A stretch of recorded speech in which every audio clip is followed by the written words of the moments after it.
Ah, DevBot, I love you so much more as a voice without a body. Let's talk about Mechwarrior 5 Mercenaries, and joining us to do so from Piranha Games is the Senior Marketing and Community Manager, Darren Katz. Thanks so much for joining us, Darren.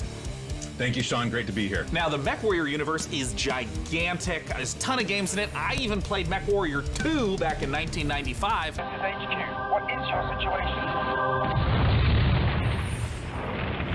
Where does Mechwarrior 5 sit in the space? Yeah, obviously there's a very rich legacy of games that go way back. But in particular, Mechwarrior 5 pays homage to Mechwarrior 2 Mercenaries. But it has all this modern design and technology that I'm super excited to talk about with you today. Well, let's start at the real basics of what makes being in a mech and doing mech-on-mech combat awesome. You become a part of your machine.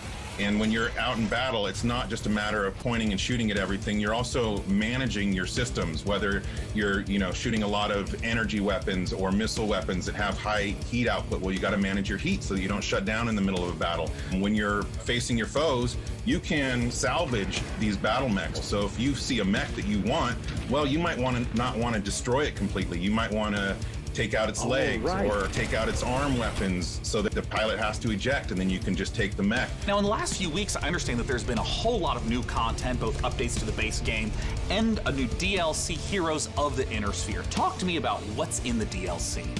Boy, there's a lot in the DLC. I'm excited about all this stuff. There's the new career mode. When you start with the DLC, you can import your campaign previously if you'd like to, or you can start over from scratch and start from any of the great houses.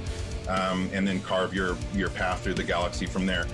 Speaking of paths, there's new career paths, which earn you powerful upgrades for your battle mechs, and it's a really exciting new feature for me. And there's a new procedural mission type called Beachhead. This is a big one for me.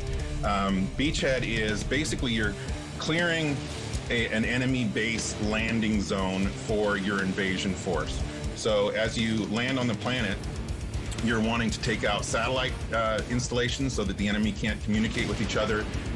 You're taking out artillery emplacements. You're basically clearing the path, as I said, for your invasion force, which leads to a really cool ending of the mission if you succeed as your invasion force comes down. And there's a new biome called Extrasolar Moon, which, that's maybe kind of represented in the image behind me. It's a really cool lunar type setting that we haven't had before. And then there's a lot of new equipment and weapons, things like electronic countermeasures and other electronic equipment like Beagle Active Probe, Mask, which is a little like a turbo boost for mechs, new weapons like chem lasers, mech rifles, and stream SRMs. So a lot of new content. I'm really excited about it. Can you talk to me about what are the new different mechs? How do they play differently? The 7 new chassis of the Vulcan, Dervish, Corsair, Marauder 2, Champion, Charger, and Hatamoto Chi. But a couple of my favorites. Familiar names in there, yeah? Yeah. So the first one I'll talk about is the Vulcan. It's a very unique mech. It's got the nickname the Scarecrow, which you'll see from the profile. It's just a very unique looking mech. There's nothing else like it in the franchise. It's a 40-ton mech.